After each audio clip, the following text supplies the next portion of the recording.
Well, I guess, now I just probably see them as being, quite thick and chunky and wide and very flat compared to modern boards, but for the time they were quite advanced. I always felt like I had an advantage in a lot of the events because when I first bought the twin fin back, a lot of the guys that I was competing against in small surf were riding single fins, and I had this board with 2 fins that had a hard edge, it had a hook in the wing, a lot of curving, a lot of nose lift. It was just free and loose and fast and easy to ride in small waves, and a lot of the events I actually rocked up to, when I walked into the water in a man-on-man situation, up against a guy on a single fin and 3-foot surf. This guy handing it to me on a platter here. But the thing I wanted to say about the retro thing, I think it's probably one of the best things that's ever happened to surfing, because I think the problem for a long time was that we were too influenced by what the guys on the Pro Tour were surfing.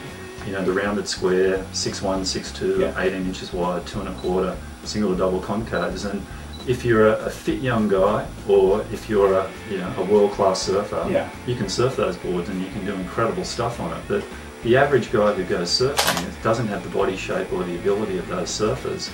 So for him it was a struggle. Like, you'd see all these big guys, average surfers, out on these paper-thin boards in 2-foot surf trying to make them go, and they wouldn't go.